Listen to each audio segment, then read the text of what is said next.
IDFM, bonsoir à toutes et à tous. Au-delà du miroir, le thème ce soir c'est la présomption d'innocence avec un film de Pierre Barnérias, Sous peine d'innocence. C'est ce qui va démarrer tout de suite cette soirée qui se poursuivra avec des entretiens d'avocats et de témoins. Bonne écoute à tous.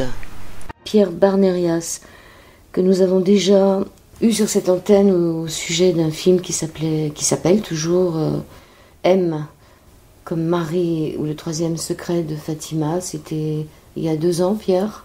Absolument. Et on va fêter le centenaire là dans quelques semaines. Donc c'est un film qui a vraiment été étonnant parce qu'il a bien marché au-delà de nos espérances. D'autant plus qu'il est sorti sans aucune publicité, à part Radio Anguin. Et d'autres radios aussi. Il y a eu Radio Notre-Dame aussi.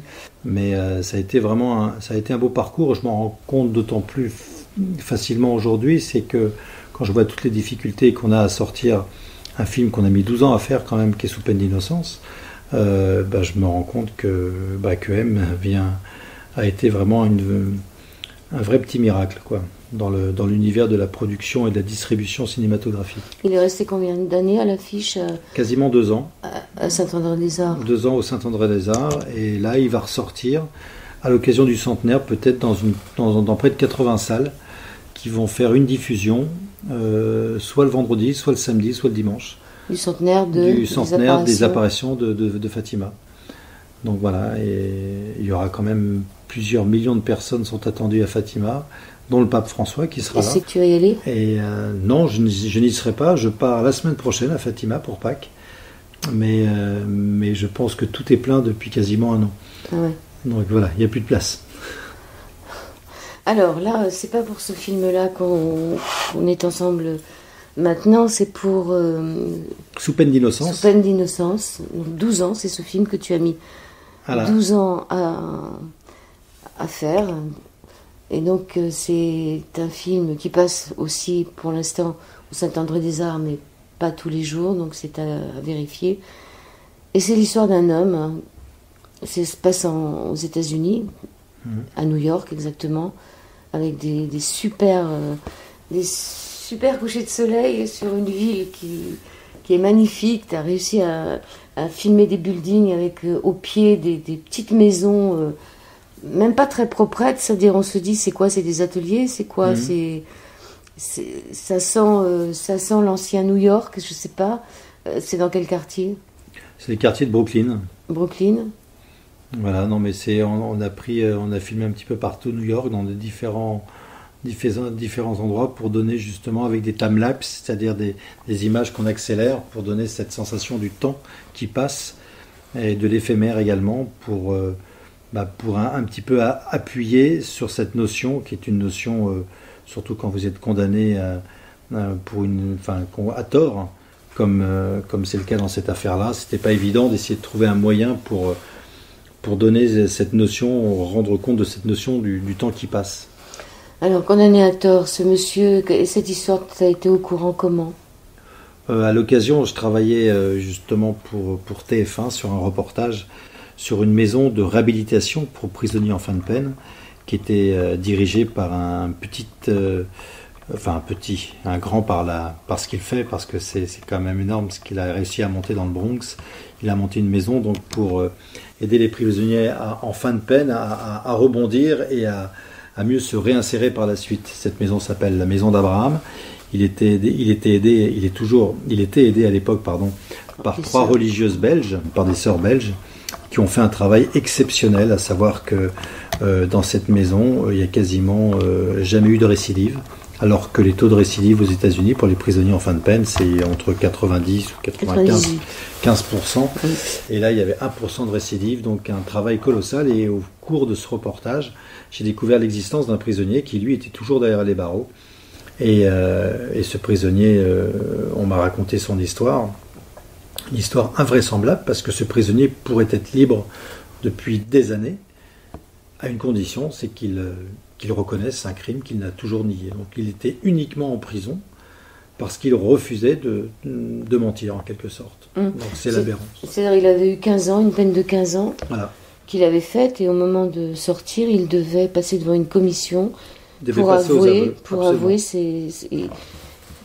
Et donc, il a fait combien? 23, 29? Oh, il a fait bien plus. Il a fait, on va dire, en enfermement, il a été enfermé pendant 32 ans. Il a fait 25 ans de prison, mais à ces 25 ans de prison, il faut ajouter 7 ans de contrôle judiciaire. Oh, mais là, il était dehors, il était à la maison d'Abraham. Il était dehors à la maison d'Abraham, mais il faut savoir qu'un contrôle judiciaire, c'est pire que la prison parfois. Parce qu'un contrôle judiciaire, le but de ce contrôle judiciaire, c'est uniquement d'essayer de vous coincer, et de vous renvoyer en prison. Donc c'est plus qu'une épée quand on vient chez vous à n'importe quelle heure de la nuit, si on vous coince par exemple à 10h du soir en train de boire un verre de vin, vous repartez en prison. Vous voyez, c'est un contrôle judiciaire quand même très restrictif, très, très exigeant, et qui force et qui fait bien comprendre que vous êtes tous sauf un homme libre.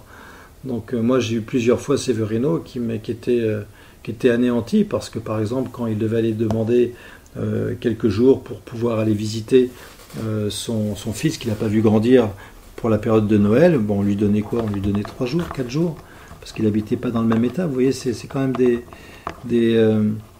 ça n'a pas été simple, et c'est des vexations quotidiennes qui fait que ce contrôle judiciaire est insupportable.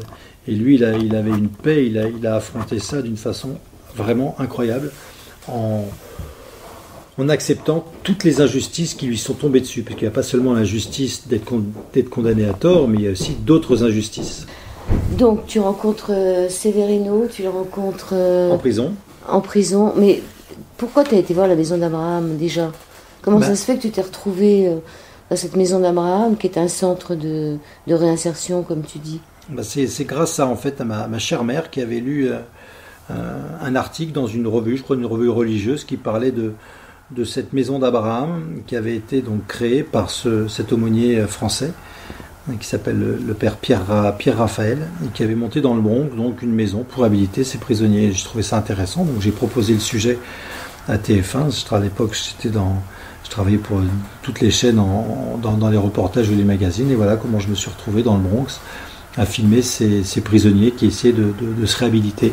Alors tu as réussi à rentrer dans la prison, enfin pas dans les cellules, mais non. Il y a une partie dans la prison, et absolument. Donc ce qui est étonnant, c'est que tu as commencé à filmer.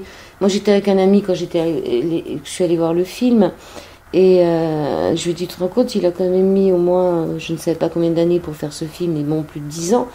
Et mon ami m'a répondu oui, surtout qu'au début il ne savait pas comment ça allait se terminer. Bien sûr, parce que encore une fois, on a affaire face à un système qui broie, un système qui détruit, qui est le système fameux du système du plaidé coupable, qui fait qu'aux États-Unis, il vaut mieux être riche et coupable que pauvre et innocent. C'est-à-dire que si vous n'avez pas une bonne défense... C'est partout pareil, non? Oui, mais là, c'est vraiment pire, parce que là, vous vous rendez compte qu'une personne qui a été condamné c'était un meurtre dans un bar de nuit, un bar à filles, avec un meurtre au second degré, c'est-à-dire une balle perdue qui part, un dealer de drogue qui meurt, et lui, on vient l'arrêter 15 jours plus tard en disant « c'est toi, on t'a vu ». Alors qu'ils ont retrouvé le vrai... Alors qu'on savait qui était le vrai coupable, enfin bref, mais peu importe, le jugement a été rendu à une vitesse incroyable. En moins de 6 mois, l'affaire a été pliée, il s'est retrouvé condamné à 15 ans, et tous les recours ont échoué. Il a vraiment pas eu de chance, c'est sûr. Oui, il avait un avocat qui lui disait de se taire. L'avocat lui disait surtout de l'empêcher de se défendre au procès. Il parlait pas très bien anglais. C'est quelqu'un qui a quelqu'un qui a quitté Cuba, justement, le régime de Castro pour faire construire son rêve américain. Il a réussi son rêve américain puisqu'il s'est installé avec femme. Il a eu un fils.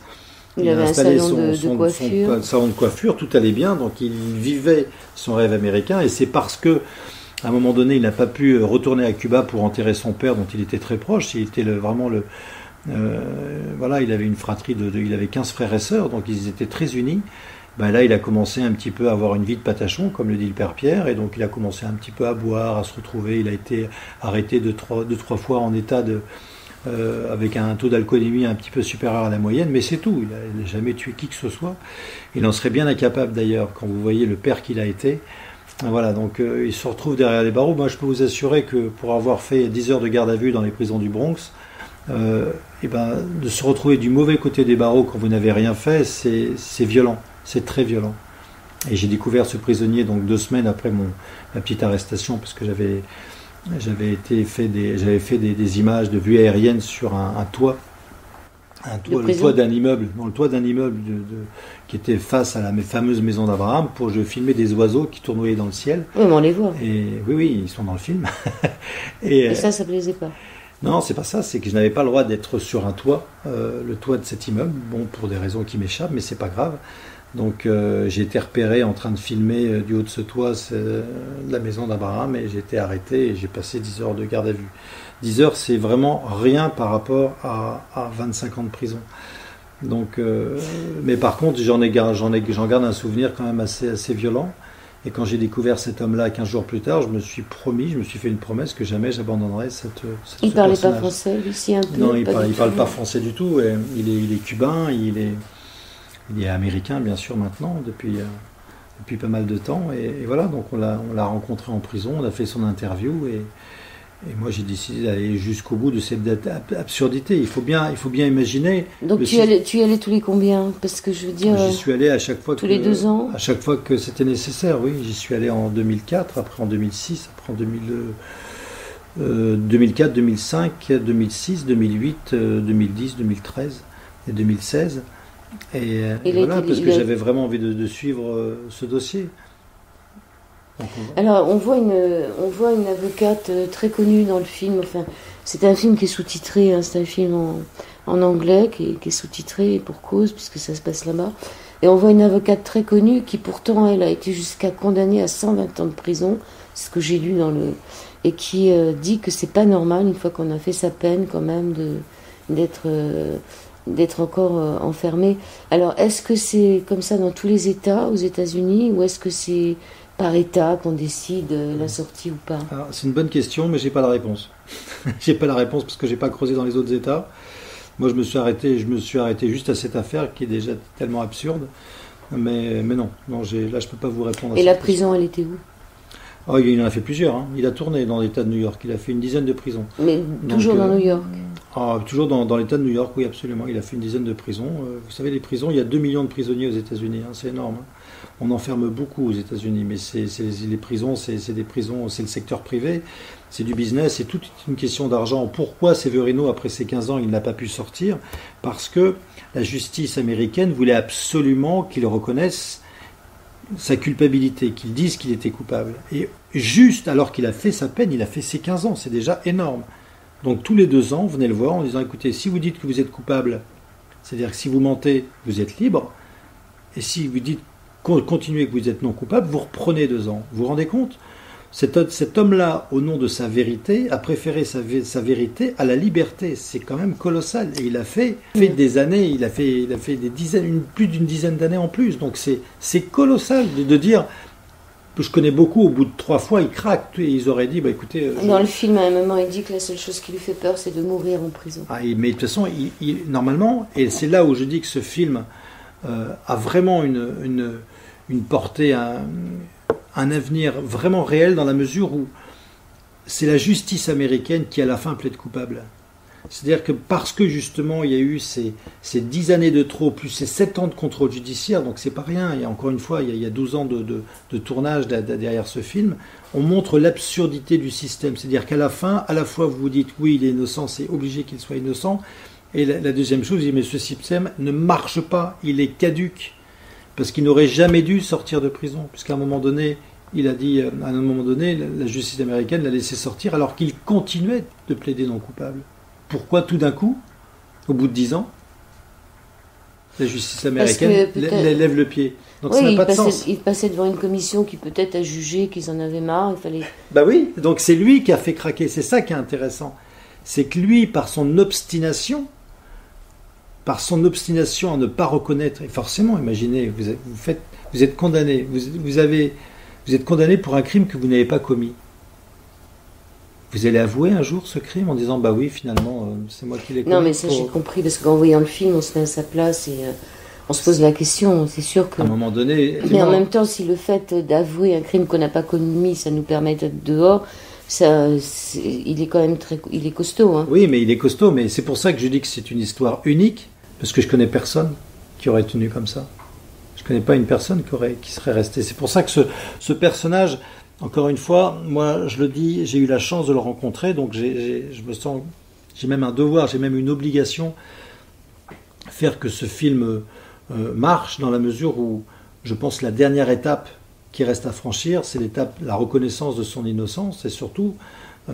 mais il risque pas d'être mis en prison s'il essaye de... Ah non, maintenant c'est fini, maintenant il est libre, c'est un homme libre. Mais là, le film montre, qu'il est innocent, et en plus de ça, il montre que le système ne fonctionne pas. C'est un système complètement pervers, et il en donne les preuves, sans le dire. Ce qui l'a le plus choqué aussi, c'est qu'il était libre depuis 1 mois sans qu'on lui dise. Ben, c'est bien ce que je dis, c'est-à-dire que la justice s'est carapatée, est partie, a lâché l'affaire, mais d'une lâcheté sans nom. Elle n'a même pas prévenu qu'il était libre définitivement, vous vous rendez compte ? Et un contrôle judiciaire, encore une fois, aux États-Unis, c'est pas quelque chose de simple, c'est quelque chose d'astreignant. Vous avez des obligations, vous pouvez ne pas quitter le territoire, vous devez rentrer en telle heure, ils peuvent débarquer à n'importe quel jour de la nuit. Et ça, ce contrôle judiciaire, il a duré 7 années. Et entre-temps, il s'est passé plein de choses qui ont été difficiles pour lui. Donc c'est plus qu'un héros. Parce que c'est quelque chose. Il est condamné par la maladie. À un moment, il pense s'en sortir mais il s'en sort, puisque finalement, il s'en est sorti. Il s'en est sorti, mais mon Dieu, quelle affaire. C'est impressionnant, parce que c'est vrai qu'il a une carapace, une capacité de résister à toutes ces injustices, que ce soit une injustice humaine ou l'injustice de la maladie. Qu'il prend, il est toujours en vie. Il est toujours en vie. Il a vaincu son cancer. Il a été condamné par le cancer de la prison qui a duré 25 ans, un quart de siècle. Ensuite, il a un cancer de la maladie, 7 années. Alors, entre-temps, le prêtre qui était à la maison d'Abraham part en retraite. Il retourne en France, à Millau. On va pas tout dire parce qu'il y a quand même des choses à garder, mais donc Severino va le retrouver. C'est toi qui la ramène à Millau, parce que la scène où il se retrouve, elle n'a pas été jouée. Ah mais non, mais comment? Non mais je veux dire, c'est toi qui le ramène à... Bien sûr, mais là, c'est pas ça. C'est que la première chose qu'a voulu faire, donc on raconte un peu le film, mais c'est pas grave. Le film se termine bien. En fait, ce qu'il faut bien dire, c'est que c'est vrai qu'il y a une fin le film se termine bien, puisque la première décision que fait ce prisonnier américain, c'est de venir en France pour aller remercier ce Français de l'avoir soutenu pendant plus de 25 ans.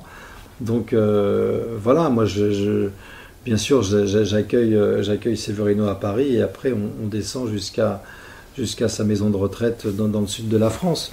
Donc on a filmé ces retrouvailles qui ont été des retrouvailles très fortes. Oui. Mais voilà, pour moi c'est un film qui est sous les côtés un petit peu noir de cette histoire. C'est un témoignage d'une espérance hallucinante, incroyable. C'est un film, les gens ils ressortent avec le sourire, ils ressortent avec une joie, avec moi j'ai vu des jeunes fondre en larmes pendant ce film et à la fin du film. Et se mettre debout à applaudir à tout rond parce que Severino était à mes côtés, parce que c'est un Mahatma Gandhi, c'est un Mandela du XXIe siècle. C'est quelqu'un qui a traversé l'enfer et tous les enfers, et aujourd'hui qui rayonne. Et vous le voyez à l'écran, c'est quelqu'un qui a vous avez l'impression que rien ne peut l'atteindre. Il a une paix qui se communique et qui est communicante et qui vous transperce. Donc qu'est-ce qu'il fait maintenant? Il est reparti aux maintenant, États-Unis. il bouge pas. Il est toujours à la maison d'Abraham. Il travaille en tant qu'à l'accueil de ses détenus en fin de peine. Et il fait toujours. Il rase les gens toujours. Voilà, il rase les détenus. Bien sûr, il rase les détenus. Et puis il est toujours aussi barbeur. Il est barbier. dans le Bronx le vendredi et le samedi. Et le dimanche, bien sûr, il ne travaille pas. Le dimanche, c'est le repos, c'est le jour du Seigneur qu'il respecte et qu'il. Et voilà, parce que je pense que sa foi également l'a énormément aidé, l'a énormément soutenu pendant toutes ces années, puisque encore une fois, c'est bien 32 ans d'enfermement qu'il a vécu et qu'il a subi. Et voilà, mais c'est un personnage, je souhaite à tout le monde d'aller voir ce film, non pas pour engraisser le producteur que je suis ou le réalisateur que je suis, j'en ai rien à faire. Mais c'est juste parce que c'est un personnage, moi, qui a changé ma vie, qui peut changer et qui peut aider justement les jeunes et les moins jeunes à ne plus se plaindre. Surtout à ne plus se plaindre et puis avoir la vie du bon côté. Parce que c'est vraiment... Et peut-être à pas trop laisser les prisons s'ouvrir. Ouais. Et surtout des prisons qui sont privées. Exactement. Et puis il donne en plus de ça la voie à prendre. C'est-à-dire la voie, c'est d'une réhabilitation qui est nécessaire. On ne peut pas lâcher des prisonniers comme ça dans la nature, sinon ils reviennent forcément à la case prison. Il y a une chose aussi dans le film, à un moment, vous allez dans une chapelle dans la prison, et avec les sœurs, donc, elles disent ça me ramène beaucoup en arrière. Et quand on voit l'état des murs de cette chapelle, c'est une chapelle qui est désaffectée. C'est une chapelle qui est désaffectée dans Rikers Island, et il nous racontait comment effectivement il réussissait à réunir ici 300, 400 prisonniers, et qu'il y avait vraiment quelque chose de maintenant, c'est une chapelle désaffectée. Moi je tenais vraiment à revenir sur ces lieux du début. Donc il ne l'utilise plus. Il ne l'utilise plus, absolument. Non. C'est bizarre parce que l'Amérique est quand même assez, on peut dire assez croyante quelque part. C'est-à-dire il jure sur la Bible. Et quand on voit l'état de ces peintures sur le mur qui étaient magnifiques. Voilà, l'univers carcéral, voilà, c'est malheureusement, aujourd'hui c'est un vrai business qui broie des personnes. Surtout le système du plaider coupable, c'est un système en fait qui est, encore une fois, tout tourne autour de l'argent. Parce que pourquoi il y a ce process qui consiste à faire, par exemple, sur les personnes qui résistent encore, qui refusent de reconnaître leur culpabilité, c'est juste pour éviter d'avoir payé des indemnités colossales. C'est pour dire qu'ils ne se sont pas trompés. C'est pour dire qu'ils ne se sont pas trompés, et surtout pour éviter ensuite avoir à payer des erreurs. Et donc lui, il va demander. Lui, il demande rien. Lui, il est content d'être. Ça y est, il est libre. Maintenant, je pense que ça va se faire tout seul, parce que je pense que ce film aux États-Unis va sortir bientôt. On est en train de préparer sa sortie aux États-Unis. Je pense qu'il y a des hommes de droit qui vont se saisir de cette affaire. Ne serait-ce que l'avocat qui l'a fait sortir, parce que c'est une lettre d'avocat qui l'a fait sortir. Bien sûr, non, je pense que il y a une justice, même si la justice n'est vraiment pas de ce monde, ça j'en suis convaincu, je le vois tous les jours. Mais là, en l'occurrence, j'aimerais bien qu'avant sa mort, à la fois son innocence soit reconnue, mais en même temps 65 ans maintenant. 77 ans. 77 ans. Surtout que le système du plaider coupable montre un petit peu soit dénoncé et soit enrayé par peut-être des mesures qui permettraient d'atténuer ce système. Dernière question, les coups de crayon du départ, c'est une bonne idée, hein. On n'en parle pas. Non. Simplement, moi, c'est de savoir de quel côté on se trouve. Voilà, exactement. C'est les coups de crayon qui se transforment. Voilà, c'est donc comme la vie. Aller à deux à cette séance, parce que franchement, quand on parle avec la personne avec qui on est, on se rend compte qu'on ne voit pas forcément la même chose. Ah oui. Sur le fait de ces coups de crayon. Voilà. Mais c'est vrai que je sais que les gens sont très touchés par ça, cette analogie qui est faite dans le film. Mais il y en a une deuxième aussi. Mais on n'a la réponse qu'à la fin aussi. Alors, vous chercherez la réponse. Rappelle le nom du titre. Alors, c'est Sous peine d'innocence, donc qui est au Saint-André-des-Arts. Et c'est tous les dimanches à 14h. On essaye de l'installer. Voilà, à 14h, donc c'est juste après le repas. Et c'est un film vraiment, encore une fois, c'est un film très positif. Parce que il donne du sens à l'existence. Il donne du sens également à tous ceux qui réussissent à traverser les injustices. Et nous, on est tous confrontés un jour ou l'autre à des injustices. Eh bien, moi je le dis, ce personnage a changé ma vie et je lui dois beaucoup et je pense qu'il pourra aider également pas mal d'entre nous à surmonter un petit peu les petites épreuves de la vie. Voilà. Est-ce qu'il y a une phrase du film dont tu te souviens ? Oui, bien sûr. En guise de fin ? En guise de fin, un jour je lui posais la question derrière les barreaux, Séverino, c'est toi pourquoi la définition du bonheur ?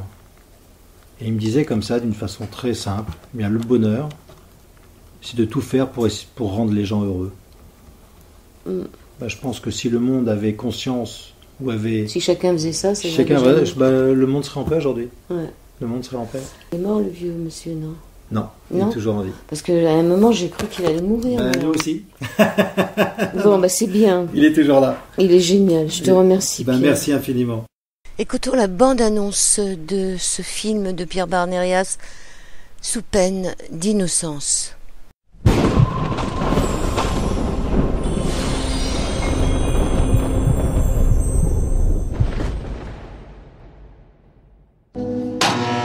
Okay. My name is Severino Diaz. I'm 64 years old. I've been in jail already 23 years.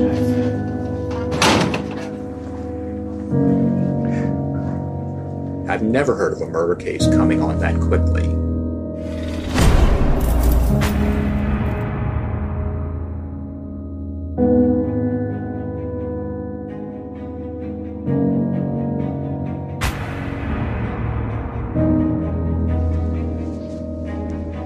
I don't think anyone remains in only because he will not, or she will not admit having committed a crime. Reality, true is the best argument anybody can have, right? The truth. But in this case here, the truth don't work. C'est un monstre la prison, quoi, c'est ça. Ça écrase. Asshole, we're gonna lose this trial. And then you have to follow what your lawyers say. He has done a courage not to friend, not to get crazy. I don't know how he make it. Father Peter and Sister Simone, you know, with a torch and light up my little light.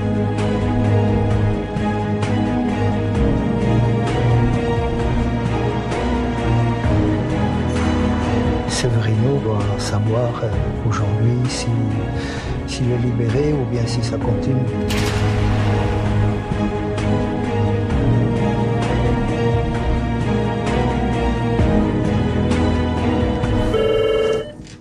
Et Blumhouse.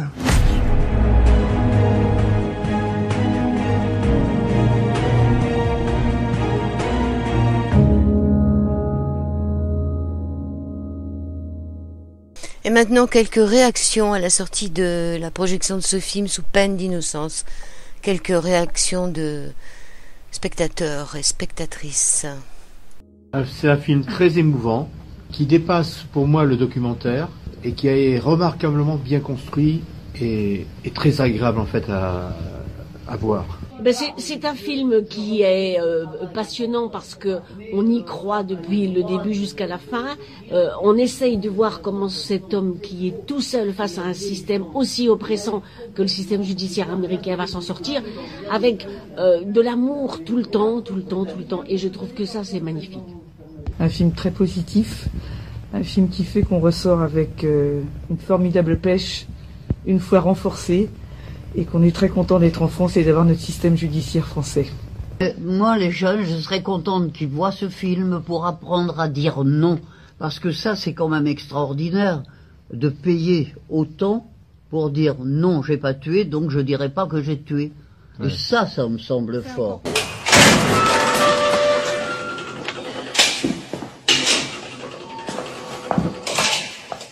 C'est moi dans le miroir, c'est moi dans la balance. Cet être en tout point misérable, c'est moi.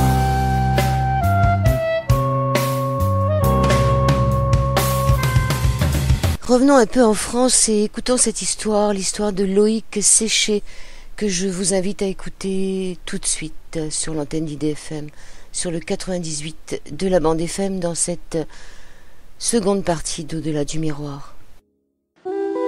Blanchi depuis 2011, Loïc Séché a enfin touché la semaine dernière son indemnité et a pu s'acheter des habits neufs. Condamné à tort à 16 ans de prison pour viol sur mineur, il aura passé plus de 7 ans derrière les barreaux. Il aura donc subi ce que subissent les pointeurs, les violeurs d'enfants dans les prisons françaises. Mais ça, il ne peut rien dire tellement la plaie est encore ouverte. Son innocence aura été sa meilleure résistance. Loïc Séché, vous aurez donc passé 7 ans et demi en prison. Vous avez compté en jours ce que ça faisait ? 2655 jours. Vous les comptiez ? Oui, je les comptais. Et je rajouterais que une garde à vue dure 24 heures, 48 ou voire 96 suivant les procédures. Moi, je dirais que ma garde à vue, elle a duré 2655 jours. Car j'ai eu la pression de l'institution pénitentiaire jusqu'à ma sortie pour que je fasse des aveux parce que j'étais dans le déni. Parce qu'effectivement, pendant ces 7 ans et demi, vous n'avez cessé de clamer votre innocence. Oui, et j'ai refusé de rentrer dans le moule de l'institution judiciaire, notamment en signant des remises de peine. Donc j'ai reçu les brimades de l'institution pendant 2655 jours. Vous n'avez jamais fait d'aveu? Je n'ai jamais fait d'aveu parce que j'ai refusé de signer des procès-verbaux où on me faisait faire des aveux. Et quand je lisais les procès-verbaux, je disais non, c'est pas ce que j'ai dit. Évidemment, je n'ai jamais été frappé, mais le mobilier autour de moi a subi. Est-ce que pendant ces 2655 jours, vous avez un jour renoncé? Non. Jamais? Non. Non, ma force, je l'ai trouvée parce que j'étais en paix avec moi-même. Je savais que j'étais innocent, donc je n'allais pas avouer quelque chose que je n'avais pas fait. Vous êtes sorti maintenant depuis 2 ans. Est-ce que vous êtes vraiment sorti de prison? Oh, je pense que je resterai jusqu'à la fin de mes jours quelque part en prison, dans mon subconscient toujours. La nuit, les cauchemars qui reviennent. Donc vous faites des cauchemars, j'imagine, sur ce que vous avez vécu en prison? Régulièrement. Parce que vous avez donc été accusé d'avoir violé une jeune fille, donc vous aviez le statut de pointeur. On peut être accusé de tout, mais je crois que c'est la dernière des choses qu'il faut être accusé en prison. Est-ce que vous pouvez parler aujourd'hui de ce que vous avez vécu en prison? Pour l'instant, c'est très difficile. Je suis en train d'essayer de me reconstruire. Et si je parle de la prison, c'est remuer le couteau dans la plaie. Et sincèrement, dans l'immédiat, je ne suis pas prêt. D'ailleurs, j'ai vécu des choses tellement horribles en prison que mon psychiatre a de la peine à entendre. Pourtant, un grand docteur. Ce que vous avez subi? Oui. J'ai un ami. Un jour, j'ai essayé de lui parler. Et j'ai vu que je lui ai fait plus de mal qu'autre chose parce qu'il s'est mis à pleurer. Donc je me suis dit non. Loïc, pour l'instant, garde cela pour toi. Ce qui veut dire que vous avez vécu des choses atroces en prison? J'ai vécu des choses atroces. J'ai été 2 ans dans une cellule à 6 dans 15 mètres carrés. Sans voir le soleil, sans sortir, puisque les pointeurs ne peuvent pas sortir en promenade. Juste la douche, ça veut dire 23 heures sur 24 dans son lit. Et ça a été horrible. 2 ans sans voir le soleil. Voilà ce que je peux dire sur la prison. Si vous êtes dehors aujourd'hui, c'est que la jeune fille qui vous avait accusé de 14 ans, un jour s'est rétractée. Et ce qu'il y a d'assez exceptionnel dans votre histoire, c'est que vous ne détestez pas cette jeune fille qui vous avait accusé, à tort. Je ne peux pas la détester, je ne l'ai jamais détestée. Car j'ai très vite compris, même lors de ma garde à vue, qu'elle avait été victime comme moi d'une manipulation. J'ai découvert qu'elle avait cherché à plusieurs reprises à manifester la vérité. On l'en a empêché. Est-ce que cette jeune fille, vous l'avez rencontrée? Est-ce qu'elle vous a écrit? Est-ce qu'elle vous a demandé pardon? On s'est parlé ensemble. Je pense que même Madame la Présidente, même mes avocats, même son avocate, personne n'a entendu ce que l'on s'est dit entre nous. Ça reste un secret. Je lui souhaite beaucoup de courage, mais je crois que elle comme moi, nous sommes victimes de l'erreur judiciaire. Je crois qu'elle va très mal, je crois qu'elle est encore très fragile. J'y pense tous les jours, mais je n'ai aucune information. Vous y pensez tous les jours à elle? Oui. Ouais, elle est dans mes pensées régulières. Sans haine? Sans haine, aucune haine. On sait que la vie a été très dure à la sortie de prison, vous avez été tenté par l'alcool, par le suicide aussi. Eh oui, hélas, on est diminué physiquement, on est humilié parce qu'on sort de prison, mais on n'a aucun revenu, on se retrouve au RSA, on doit faire la mendicité auprès de ses amis, de sa famille, ses proches pour survivre. On a des problèmes de santé. Vous avez été indemnisé de plus de 700 000 euros. Votre avocat demandait 2,2 millions d'euros. Vous n'avez pas fait d'appel, donc ça vous va? Moi, je fais confiance à mon avocat, Maître Dupond-Moretti. Comment on calcule une indemnité? J'aimerais le savoir. Combien ça vaut cette année et demie de prison? Voilà. Qui peut répondre? Comment on calcule un préjudice moral? Il est terrible chez vous. Votre papa est mort de chagrin, je crois, lorsque vous étiez en prison. Eh oui, hélas. Il n'a pas pu voir son fils acquitté. Personnellement, moi, je vais me reconstruire. Mais ce qui me fait souffrir, c'est les dommages collatéraux. C'est ce qu'a subi ma famille. Ma mère, qui a 75 ans, qui est quand même fatiguée. Mes 2 frères, qui sont brisés, qui ont des gros problèmes de santé. Votre père a toujours su que vous étiez innocent? Oui. Il vous a posé la question, j'imagine, les yeux dans les yeux? Non, il m'a même pas posé la question parce que pour lui, j'étais innocent. Par contre, c'est vrai que dans ma famille, certains ont à un moment douté parce qu'ils ont eu une pression autour d'eux. Ils ont vécu un calvaire. Pendant que vous étiez en prison? Oui. Votre famille? Oui. Vous savez... Hein, insultes? Insultes, pointeurs, ils rasaient les murs, quand il faut aller faire les courses, des interrogations, moi j'étais à la limite protégé derrière les murs.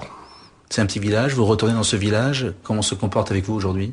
Il y a très peu de personnes qui me fuient du regard. Par contre, je me rends compte qu'aujourd'hui, ayant perçu mon indemnité, je me retrouve avec beaucoup d'amis. Il y a une partie de vautours, ce que j'appellerais des vautours. Donc je me protège. En tout cas, vous êtes acquitté. J'ai la chance d'avoir été acquitté par rapport à de nombreux innocents qui crient derrière les murs, à qui je pense beaucoup. J'ai rencontré X innocents qui n'ont pas fait d'aveu, mais qui ont signé des aveux. Et quand ils arrivent devant le juge d'instruction, ils se rétractent. Mais il est trop tard. L'institution judiciaire est partie, la machine à broyer démarre, et on ne peut plus l'arrêter. Et vous, qui avez subi la justice, dans son injustice, mais aussi dans sa justice, puisqu'elle vous a finalement acquitté, est-ce que vous avez reçu des excuses? Aucune excuse de l'institution judiciaire, ni de l'État français lui-même. Vous aimeriez avoir une lettre? Je pense que, étant le 7e acquitté depuis 1945, le premier acquitté pour affaire de mœurs, le premier acquitté qui n'avait jamais fait d'aveu, le premier acquitté sans aucun bénéfice du doute, je pense que un minimum de correction aurait été de me faire des excuses.